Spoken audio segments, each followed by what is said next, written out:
Isang mahabang pamamaalam mula sa puso. Para sa aking pamilya, mga kaibigan at sa lahat ng taong minsan ay naging bahagi ng aking buhay, isinusulat ko ang mga salitang ito, hindi para magdulot ng lungkot, kundi para magbigay linaw, kapayapaan at katahimikan sa puso. May mga damdaming hindi palaging madaling sabihin ng harapan, kaya hinayaan kong ang mga salitang ito ang magsisilbing tinig ng lahat ng matagal ko ng kinikimkim. Ang buhay ay puno ng simula at pagtatapos. May mga pagkakataong kailangan nating huminto sandali, lumingon at kilalanin ang mga taong nagbigay kulay sa ating paglalakbay. Ang pamamaalam na ito ay hindi pagtalikod, kundi paggalang sa mga alaala, sa mga aral at sa mga taong humubog sa akin bilang isang tao. Sa aking pamilya, kayo ang unang mundo na nakilala ko. Sa inyo ako unang natutong magmahal, masaktan, umasa at magpatawad. Hindi man naging perpekto ang lahat ng ating pinagdaanan, alam kong ang bawat kilos ninyo ay may halong malasakit at pagmamahal. Pinapatawad ko na kayo sa lahat, sa mga pagkakataong nagkulang, sa mga salitang masakit at sa mga panahon hindi tayo nagkakaintindihan. Pinili kong bitawan ang bigat ng nakaraan upang manatili ang kapayapaan sa puso. Maraming salamat sa mga sakripisyong ginawa ninyo para sa akin. Mga sakripisyong minsan ay hindi ko na agad nakita o naunawaan. Salamat sa pag-aaruga, sa mga paalala, sa mga payong minsan ay mahirap tanggapin, ngunit kalaunan ay naging gabay sa aking mga desisyon. Ang lahat ng iyon ay nanatiling mahalagang bahagi ng aking pagkatao.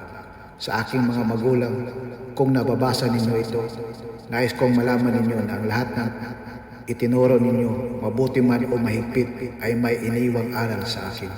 Hindi man ako laging naging perpekto bilang anak, dinala ko ang mga aral na iyon sa bawat hakbang ng aking buhay. Sana'y patawarin ninyo ako sa mga pagkakataong ako'y nagkulang. At sana'y dalhin ninyo ang kaalaman. Minahal ko kayo sa paraang alam ko. Sa aking mga kapatid at kamag-anak, salamat sa pagiging bahagi ng aking paglaki. Sa mga tawanan, asaran at kahit sa mga hindi pagkakaunawaan. Lahat ng iyon ay naging bahagi ng aking kwento. Sana'y manatili kayong magkakapit-bisig at patuloy ninyong piliin ang pag-unawa kaysa galit. Sa aking mga kaibigan, kayo ang mga taong pinili kong maging pamilya sa labas ng dugo. Salamat sa mga sandaling naging totoo tayo sa isa't isa. Sa mga gabing puno ng kwento, sa mga araw na tahimik lang ang samahan at sa mga panahong hindi ninyo alam. Pero malaki ang naging epekto ninyo sa akin. Pinapatawad ko na kayo sa lahat at humingi rin ako ng paumanhin sa mga pagkakataon ako'y nagkulang bilang kaibigan. Sa lahat ng aking kakilala, kahit saglit lang tayong nagtagpo sa buhay, may dahilan kung bakit kayo dumaan. May iniwan kayong aral, alaala o paalala na dala ko hanggang ngayon.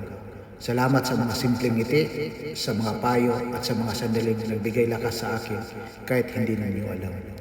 Gusto kong malinaw ninyong malaman na mahal ko kayo. Ang pagmamahal na ito ay hindi palaging maingay, hindi palaging nasasabi, ngunit palaging totoo. Nasa bawat pag-alala, bawat pasasalamat at bawat hangaring maging maayos ang inyong buhay.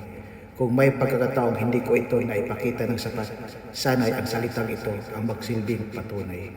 Ang pamamaalam na ito ay paraan ng pagbitaw sa bigat, sa mga salitang hindi nasabi, sa mga damdaming hindi naipahayag, at sa mga tanong na matagal nang nanatili. Pinili kong iwan ang galit at dalhin ang pag-unawa. Pinili kong alalahanin ang kabutihan kaysa sakit. Sana'y ipagpatuloy ninyo ang buhay ng may tapang, huwag kayong matakot magmahal, humingi ng tawad at magsabi ng totoo. Ang oras ay mahalaga, gamitin ninyo ito sa mga taong tunay na may halaga.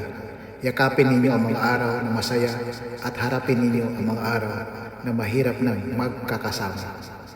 Kung sakaling maalala ninyo ako, sana'y sa mga sandaling may ngiti, sa mga alaala ng tawanan at sa mga aral na iniwan ng ating mga pinagdaanan.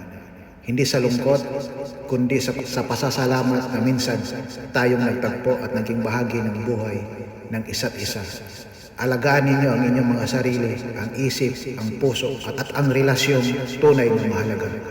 Magpatawad kung kinakailangan, magpasalamat kung may pagkakataon at magmahal hanggat maaari. Dahil sa huli, ang pagmamahal ang tanging bagay na nanatili. Ito ang aking pamamaalam, malinis ang intensyon, payapa ang puso at puno ng pasasalamat. Hindi ito wakas ng alaala, kundi pagpapatuloy lamang ng mga aral at pagmamahal na iniwan sa isa't isa. Kung may bagay pa na hindi ko nagawa o naisabi, susunod na lang po ako kay kapatid na Isna. Dala ang parehong pagmamahal, paggalang at pag-unawang itinuro ninyo sa akin. Nagmamahal ang inyong minamahal, Kyle.